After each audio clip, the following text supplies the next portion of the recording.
Now, I am so excited and pleased and delighted to introduce Jean Leggett, Joy and Laughter coach, all-around wonderful woman. Jean has been a certified professional life coach since 2010, focusing on helping her clients achieve greater joy and laughter in their day-to-day lives. She's also a stand-up comedian and a laughter yoga leader. Who here knows about laughter yoga? And as she mentioned, that's not it. And as she mentioned, she's also an enthusiast of snarky romantic haikus. Okay, settle down. Jean is also no laughing, profound and pro-funny. She was raised by deaf parents and has a deaf sister. She is a natural-born communicator and facilitator. She uses her comedy and coaching to create an authentic, safe, and collaborative space for her clients to learn to laugh again. If she wasn't doing what she's doing now, she'd love to be running a play care, I love this, for adults. Finger painting, Play-Doh, afternoon naps, and juice boxes. Yes! And something no one knows about Jean, she would love to spend a week at a silent retreat. It gives me great pleasure to introduce, please help me welcome the awesome Jean Leggett. Thank you. Wow, this is like my first real audience since I've moved to Barrie, so thank you very much for that wonderful introduction, Patty. And thank you to the SBC founders for creating that awesome space. You know, it's really nice when I don't have to warm up a crowd. I was saying to, I think it was Julianne earlier, that the toughest comedy act I ever did was there was 8 people and there were 4 comics and their friends. And comics don't laugh at other comics. So thank you for being a warmed up room. So the topic of my talk today is the science of joy and laughter. And so I Googled last night, God, I love Google, and science of laughter. There's an actual word for it. It's gelotology. I know, you're thinking pudding pops? But no, really, it is a pretty profound experience to learn what laughter really is and what it can do for you and the impact on your psychological and physiological impacts. There's great health benefits to laughing heartily, regularly. 10 minutes a day keeps the doctor away, really. So I just recently had the opportunity to go and take laughter yoga certification this past weekend. And as a stand-up comic, I thought I knew everything there was to laughing, but apparently not. So it has to come from your diaphragm in order for you to really get the full benefits of it. And so I want to talk a little bit about laughter and why you should think about doing it a little bit more often as a small business owner. So I have my cheat sheets because, you know, I'm really not that funny. Yeah, it's interesting. So in the late 1960s, Dr. William Fry of Stanford was doing this research and realized that, hey, there are people who seem to be recovering a lot faster from their surgeries. For example, they took 2 sections of people who had experienced heart attacks, and they had Group A watch 30 minutes of really bad comedy. Oh, I'm sure it was good. 30 minutes of comedic movies and television on a daily basis for a whole year. And then they had Group B who didn't laugh, didn't smile. It was really sad, right? And Group B actually had 2.5 times more recurrence of heart attacks. So it's 30 minutes a day of living in that joyful space. Yeah, so 20 seconds of real or faked laughter. That's the other key thing. People think that it has to be real laughter, that you have to be authentic when you're laughing all the time to get the physiological impact. No, you can fake it. I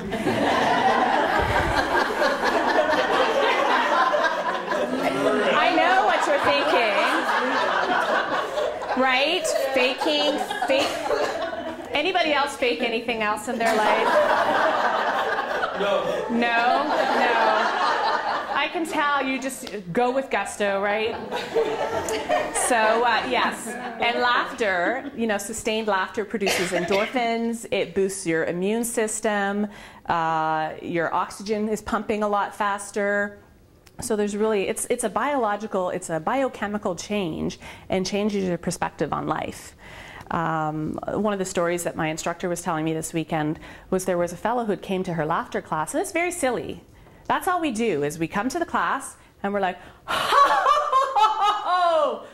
I know. And people are like, really? That's kind of weird. Yes. But that's the whole point. It's, you know, a whole hour, hour and a half of laughing your face and your ass, because let's face it, it's a cardio workout. So there was a gentleman that came, and it was as if he needed permission to be funny and to experience laughter and joy again in his life. And he said to her husband, not knowing that it was her husband, if I had found you 2 years earlier, I might have saved my marriage. Now, I still get goosebumps when I think about that, because I think there are a lot of people who have forgotten what it is to have joy and laughter in their life. So the work that I do, I can't believe that I get paid to do this, you know, to come and be that messenger, that angel of joy and laughter, and just make people feel good about themselves.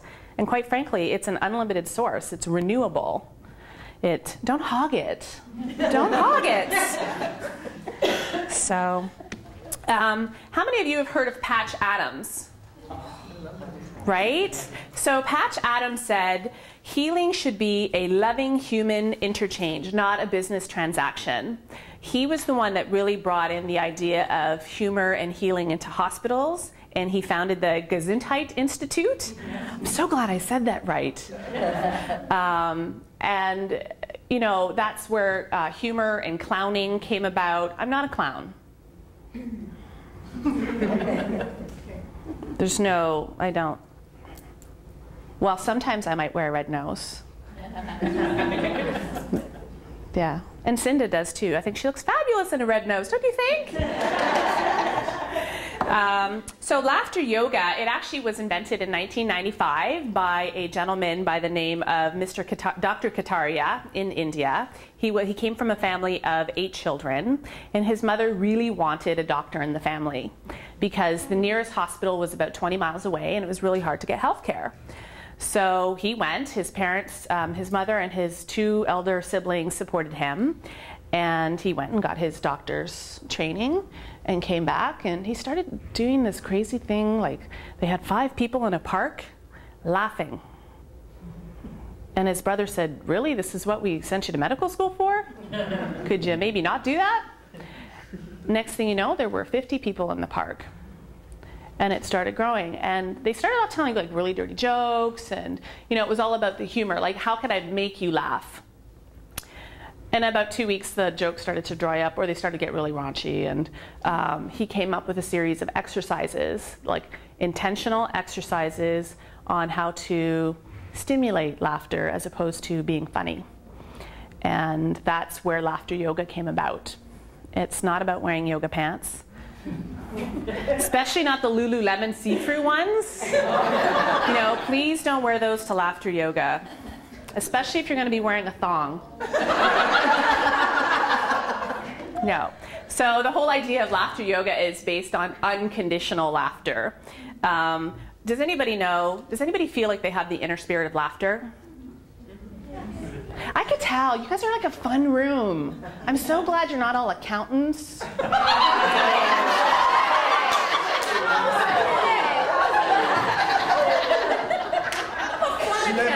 That's right. But there can't be more than the whole room of fun. There can only be one. Thank you. Yes. Shh, I saved myself. But you know, the inner spirit of laughter is really about maintaining a regular positive attitude. It's about staying alive in a positive mental state despite your challenges. Like, we all have challenges. We all see them on everybody else's Facebook. You know, this happened, this happened. Quite frankly, for me, I take you off my news feed. I don't want to hear your misery. There's a great song by the Proclaimers. Life is full of misery, so take something for it all. Try to ignore it, don't give it to me. So there's enough of that in the world that you can choose what you want to have in your space. And for me, that is nothing but silly and play. And I think it's a little much for my husband, but that's okay. It's not for him, it's for everybody else. And as you go through laughter yoga and you integrate more laughter and joy into your life, you will develop a sense of appreciation for other people, compassion, generosity, forgiveness. And those are really key parts of moving forward in your life to feel a little bit freer, lighter, and move on. What was interesting was, has anybody had this experience that when you're successful, other people try to sabotage you? Yeah? They say, who do you think you are? You know, what makes you so special? It is true that when you're happy and other people see that you're happy, they may try to bring you down. So that's, just ignore them. Just like pie them in the face or something. So, yeah. So, you know, one of the interesting misconceptions about comedy or laughter yoga is that you need a sense of humor. Has anybody met anybody that does not have a sense of humor? Yes. Sorry. Yeah? Yeah, it's painful. Yeah, it's sad. I don't understand, but that's me. We all have the, what is it, the inverse of who we are. We don't understand, maybe I'm an extrovert. I don't understand introverts. I like them, but I don't understand them. I really don't understand people without a sense of humor, because, you know, where's that bubble? Where's that light? But you don't need a sense of humor to experience the joy of laughter yoga. You just go and you say, I am willing to laugh. I'm willing to be silly. I'm willing to let go of that. When you come into a laughter club, it's not about, oh, maybe Perdita is going to look at Karina and say, I thought she was serious. But it's not about that. It's not about judging other people. It's about you're coming in and you're releasing all that tension that you might have from the guy who cut you off in traffic, you know, the nagging kids, the bills that you got to pay. There's this great exercise that I learned this weekend. You open up the Visa bill and you look at the bottom and you laugh. I know, and you laugh really hard for like 3 minutes.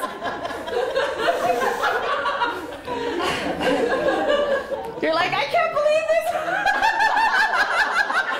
And it just goes on and on. I just got a little bit of head rush there.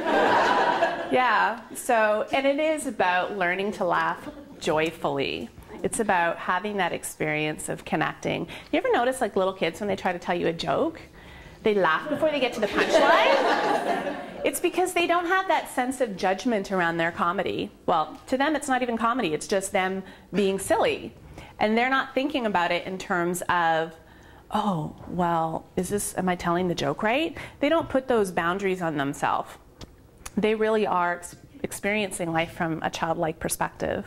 And I think that as adults, a lot of us really kind of wish that we could do that over again and just leave our parental, our professional responsibilities at the door and be children again. I'm all for Play-Doh. I have like a huge stack of crafts in my house, and I am like the worst crafter in the world. It looks like I was 6 when I made them. So, but it's not about perfection. It's about just play. I don't know, is anybody here familiar with Dr. Brené Brown? Only one. She is this brilliant, she is a doctor in social work, and she has done research on shame and vulnerability and resilience. And she's a fantastic book called, gosh, what is the name of the book? The Gifts of Imperfection. And one of the things that she has is 10 guideposts for wholehearted living. And one of the guideposts, cultivating a sense of rest and play. So that is what resilient people have in common, is that they create space for them to rest and to play. So I have a lot of slides here. Does anybody ever get seasonal affective? Maybe a little bit blue during the winter? You don't have to put up your hand. Yeah. This is my first winter in Ontario in 20 years. Thank you. Thank you. You know, thankfully, red rose tea got me through it. A little bit of sherry every night. But sometimes people say, well, I'm too depressed to laugh. I'm too sad to laugh. It's too much work. And I just say, come and try it. Come and try it. Just come to with an open mind and experience what it is to tap into that joy again, that little tiny kid that will go. So, yeah.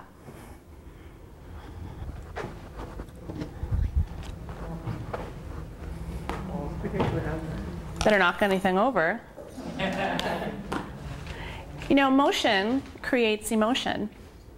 When you get up, I have a random dance alarm set on my phone. These ladies have heard it during meetings. I have to change the time sometimes because I'll be in a serious meeting and then I'll hear like, what's that? That's the random dance alarm. Because it's my reminder to stop what I'm doing and to have fun. I know, that's crazy. Woo, it bounced. So if you're feeling sad, what do? You get up, you go for a walk. It's hard to feel sad when you're, well, on the treadmill maybe. Can't believe I ate that donut, so now I have to go on the treadmill. When we're unhappy, pretending to be happy also will bring us to a state of happiness. And the inverse is true. So if you're wallowing in your sadness, wallow some more because it's just going to get deeper. Studies have shown that actors who portray a sad person for a prolonged period of time will actually start to experience the symptoms of depression. Yeah. So,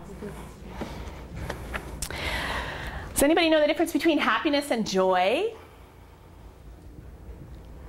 I'm so glad I'm here. So happiness is conditional.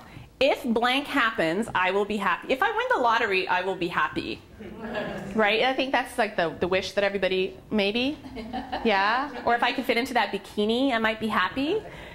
Happiness is a conditional experience, whereas joy is a choice.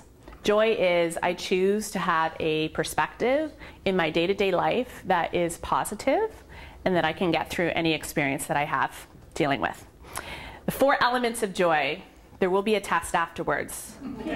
Okay, are you making notes?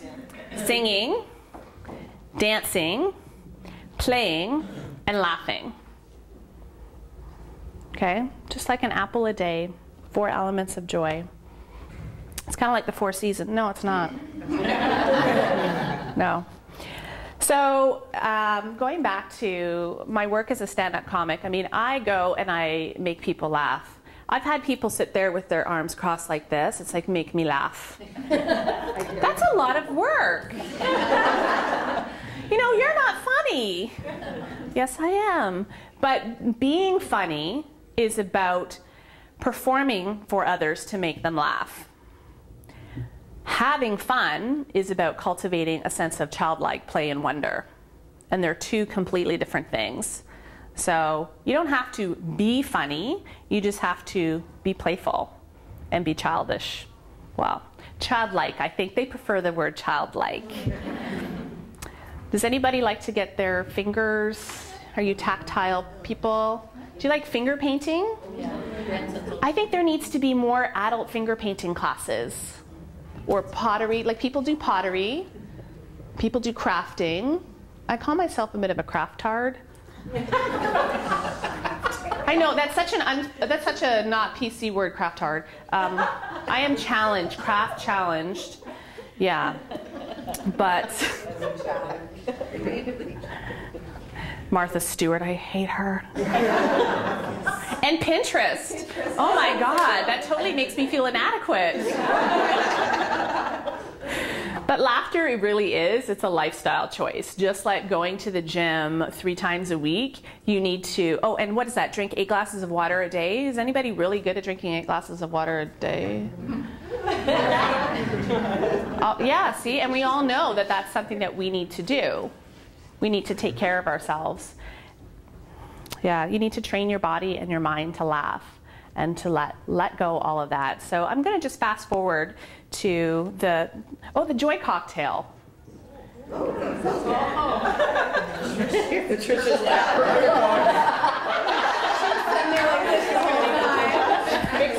She's like, warm now?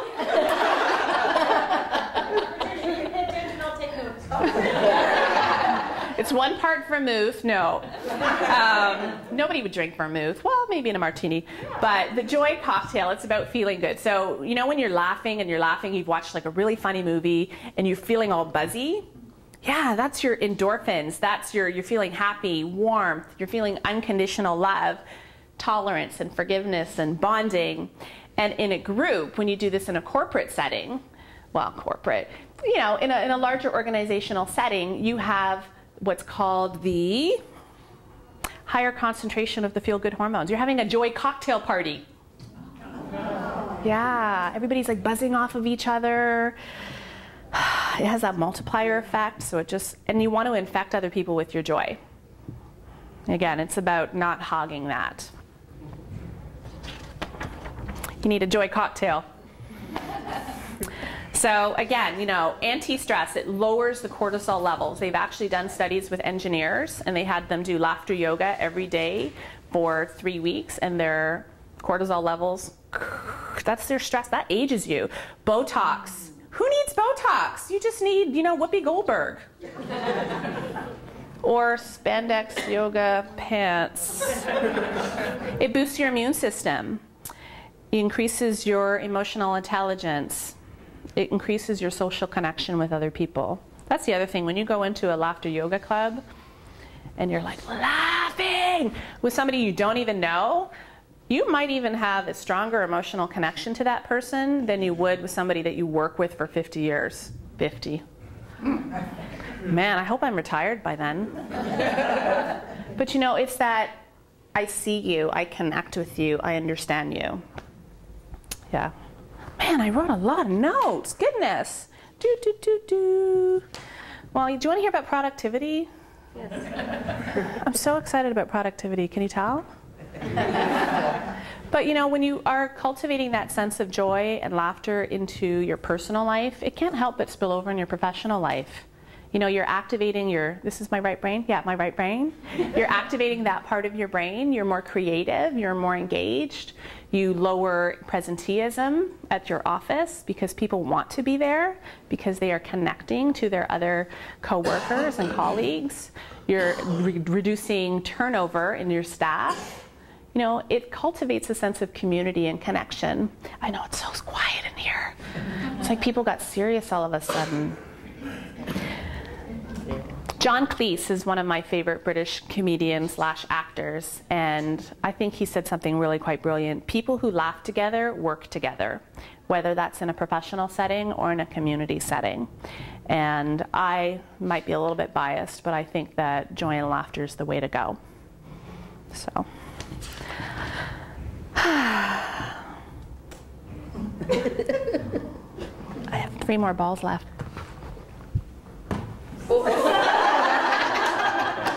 I'm so sorry. Who really wants a ball? For you. So thank you very much for coming today, and I hope that you will join me in some laughter yoga sometime and just let it out. You know, let your child out. You don't have to tell it to clean its room. You know, it's all about cultivating joy and fun and being a child. And I think that when we're so serious in our day-to-day jobs, we forget about that. And I don't want somebody to come to my laughter class and say, you know, I wish I found you 2 years ago. So. Don't send anybody 2 years, though. Yes. Can you take us through an exercise? Okay, are you willing to be silly with me? Sure. Absolutely. Okay. I was hoping you would say that. Okay, so you have to stand up though. This is not a sitting down exercise. Just make sure that Ken has enough room to see me. Okay, so what do we do when we get up in the morning? We brush our teeth, right? So we got a toothbrush. You got your toothbrush. We're going to put some laughter toothpaste on, right? So you're going to put the laughter toothbrush, and then, don't get too ahead of yourselves here. We're going to laugh while we brush our teeth, okay?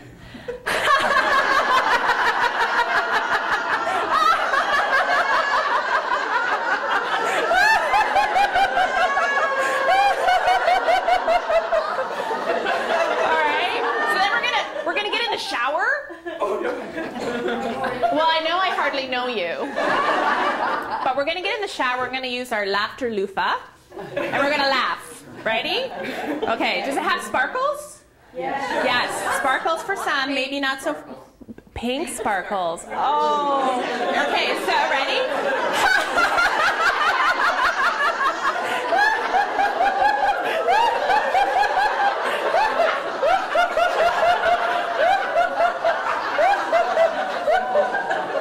Okay, then laughter shampoo. Can't forget the shampoo. Ready?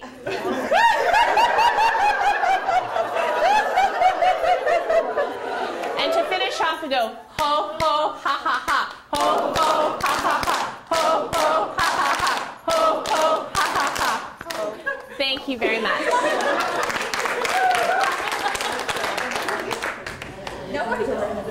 Does anyone have any questions for the lovely Jean?